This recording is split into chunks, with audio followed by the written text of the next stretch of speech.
Hello guys, I'm back, and as you can see, I stripped this cabinet, and actually, even after I stripped it, it was still completely filthy. I had to resort to the old standby technique of using mineral spirits, and I used number 3 steel wool. And even with that, boy, I tell you what, I had to go I had to unroll and re-roll that steel wool. It was just, I mean, just such a small radio, and it was just so absolutely filthy. And I went through 2 of the little 12 by 16 cheapy bar towels that I use. In fact, when I got done, I threw them away because they were just so disgusting.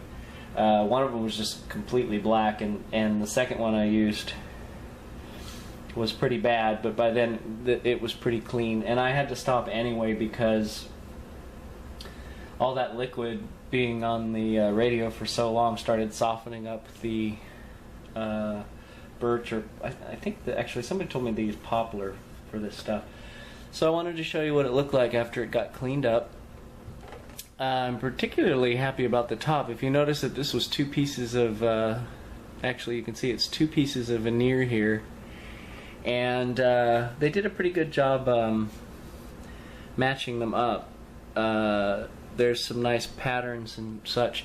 So as we saw from the original pictures I took, that these were, the top didn't look to me like it had any tone on it at all.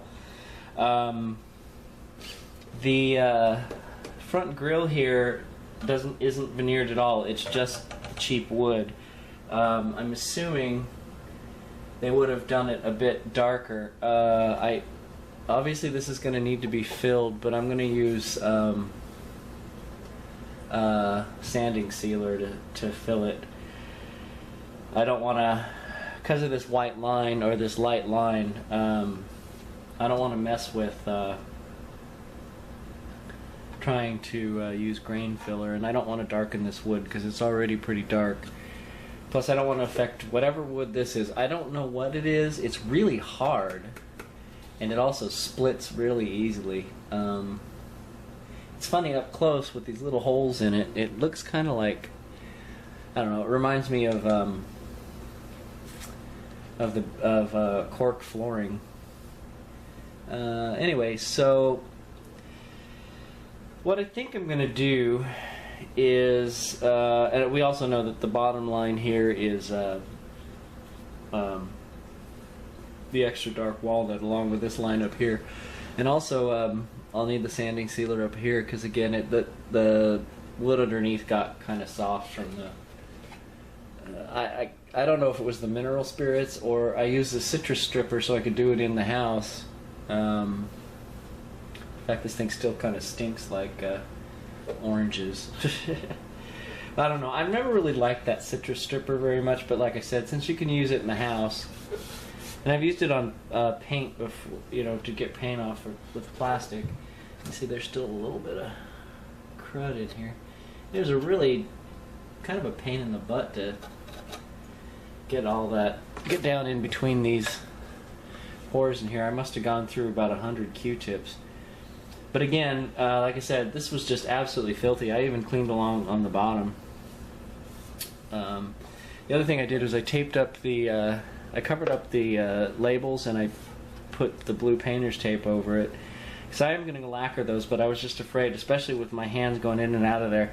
The labels are so brittle that they're just going to flake off. So I'm going to go ahead and brush lacquer on there. And as I had mentioned, I'm going to cover up what's left of that asbestos stuff there so it doesn't flake off and get all airborne. Anyway, so I think I'm going to just do, basically going to do clear lacquer. I don't know. I may actually, I'm going to make this a little bit darker. I pulled up a couple of pictures over here. Let's see if you can see it. Not sure, they don't look very good in this viewfinder, but this picture I got off of is on the Radio Museum, and it's about as clear about as close to what I could guess is the realistic, I mean what it would originally look like if you can see it. The front grille here is just a little bit darker than the top. Although the very top of this one they used a toner on, and like I said, I'm not going to do that. This was not toned at all. The top, you saw the top after it was clean. It still had finish on it, so, well, with the exception of those paint splotches. This bottom stuff here, the bottom wood, didn't have any toner on it either. I'm going to try to use some, I'm not sure if I'm going to put masking tape over, like covering the, covering up this line here, and then maybe do this part and have this taped up, and then after a couple days after that dries, put tape along here and cover up the line again, and then across the top here. Or if I'm going to try to use, they sell 16th inch wide, which is how wide this is, masking tape at the model store. But I may just do a quick coat of the whole thing with like a light walnut, just so that this here doesn't look so white. But I'm not sure. Like I said, if I do anything, definitely the grill's going to get maybe one coat more than the rest of the radio, so it's a little darker. Plus the wood's not all that great. But to give you an idea, I'm going to spray some of this on here. This is kind of what it's going to look like when it's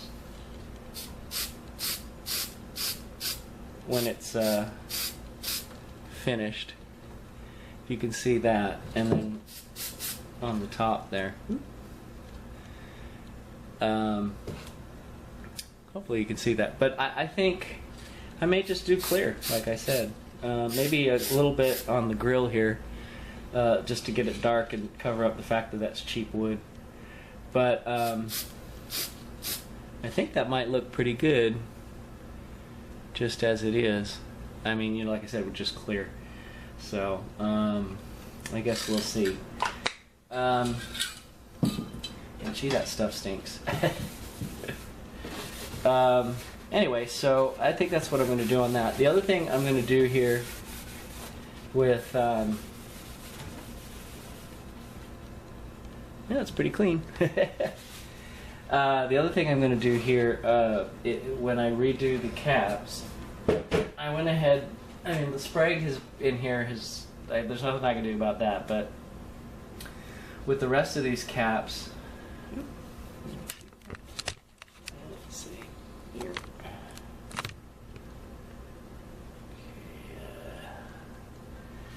And yeah, typically I would cover up the speaker, but don't forget this speaker is the whole speaker is being replaced, so I probably should cover it up because I think it does actually work.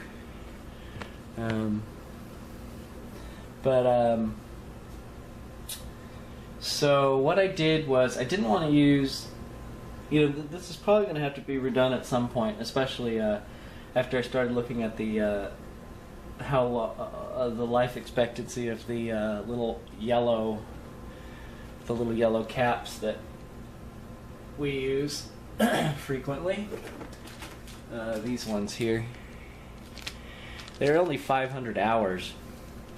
And when I started looking up other ones, that it's pretty typical for them to be 500 hours. Now I realize that they're not going to be near their capacity, and I don't know how warm it gets under here.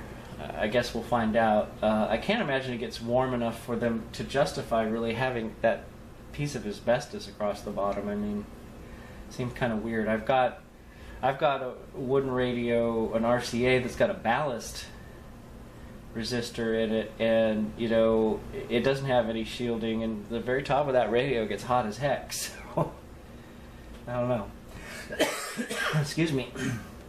So what I've done is I didn't just want to use the clear hot glue to seal them in. They were originally done with wax, so I got the idea I would order, they have wax sealing wax for letters that goes inside of a glue gun. So that comes in the 7/16, or I guess the 1/2 inch and Also comes in the small size for the mini ones. But they recommend using low heat, the low heat setting on it, and I haven't seen a mini one that has a 2 setting, you know, high and low. I think they do sell them, but I don't want to have like 5 guns around here. Although if I use different colored waxes, I'm gonna need to. So just for the heck of it, they also sell this, which is it isn't wax actually. I think it's the same. It's almost the same material as the glue guns. So this would be something that you would do for permanent. But being that I don't like the fact that I guess it's not that difficult to melt the glue out, but I thought that something colored would be nice, and I've seen a couple of different choices of colored glue, but they usually have sparklies in them. So I figured this was about the closest I could get to the beeswax color that they have. It looks a little lighter in the viewfinder. It's not as dark as it looked like it online. And I ordered some a darker red, because I have some of my radios have caps that have red wax in them, and the melting point of this is actually higher. I believe it's higher. It's like 170 versus the 150. I think that's what the other stuff melts at. But anyway, I thought I'd give that a shot. Of course, when I pop this one open, the ends of the caps all have dark brown wax on them. It's pretty hard though. I'm not even sure if this is wax on this one here. It doesn't come off at all. So this could be kind of a fun adventure. So on the older sets, it's definitely wax. On these newer ones, I'm actually not positive, because this stuff feels really hard. The outside's wax. I can flake that off, but.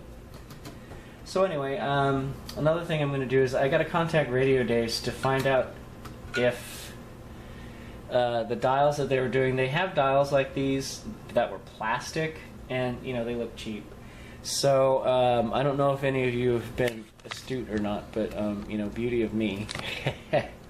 Did not even stop to think that this stuff might be made out of ink, and I started to clean it, and notice I rubbed some off. Now, it's not that big of a deal, because when this sits in, I already checked, when it sits inside the radio, the faded part that's green is all you can see, so you can't actually see where I wiped it off, but just a good reminder that you need to be careful. And I didn't even use water. I used the 99% alcohol, the same stuff that I used for the phenolic dial. So I need to just contact Radio Days to find out if they've perfected. They have a couple of metal ones, but they tend to be $30, and the one for this radio, this particular model, is only $19, so that leads me to believe it's plastic. I also need to figure out these grommets here, and just do a bunch of cleaning, and this is going to need some rewiring as well. A lot of the rubber wiring is rotten, in fact most of it. And I don't think I ever did a video for my I think it was before I was doing videos, when I restored a wooden PT6, and it also needed rewiring. And I'll tell you what, I hated that radio. It was such close quarters underneath, and I vowed that if that radio ever goes out again, I will never fix it. And then I turned this one over, and this is even more compact. And now that I feel like I want to restuff the caps, I'm not even going to gain any room by putting modern caps in there. So this is going to be a little bit of a fun challenge for me, but what else was I going to say? I was going to start this tonight, but I got sidetracked, and now it's kind of late, so I'll make this a fairly short video, although it's already 14 minutes long. Anyhow, so what I'm going to do, see, this is what I meant with these paper labels just keep falling off. They're so brittle. Oh, I contacted, I talked to Mark Oppett, and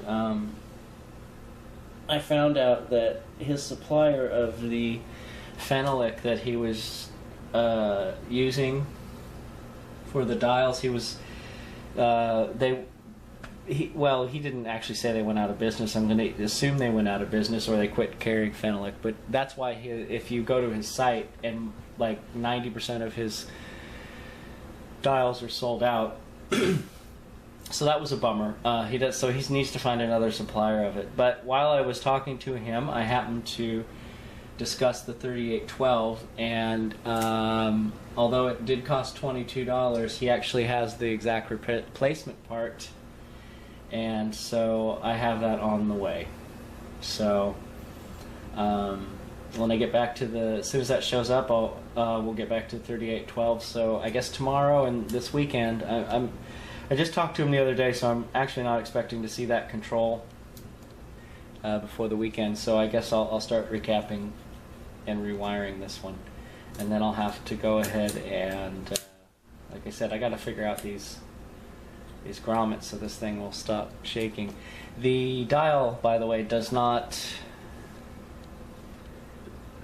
The tuning capacitor doesn't have grommets. It's just I'm not even sure if it's either screwed in or it may even be riveted in. Nope, it's screwed in. So it doesn't have any cushioning or anything. I also ordered when I tested the tubes on these, the 7C7 had several shorts in it, so that should be here tomorrow. And the Motorola, that I'm going to need to recap. I discovered the filament burned out on the rectifier tube, and since all the tubes in there were original, I decided to test them, and it was definitely the filament. And while I had it out, since it's an All-American 5 set, it's the exact same tubes that the little Philco used, so I decided to test its tubes as well. So I popped the Philco rectifier into the Motorola, and it fired on up. So yeah, and I'm supposed to go pick up that other Motorola radio this weekend. Anyway, so enough babbling. I'm gonna start recapping this, I guess, tomorrow, and maybe by this weekend we'll be able to fire this up and see if it works. I'll do a little bit of testing on the with the resistors in there as well. So, and hopefully the volume control on this one's good. So thanks for watching, and I'll talk to you, or else I guess I'll be uploading another video or two this weekend. Thank you.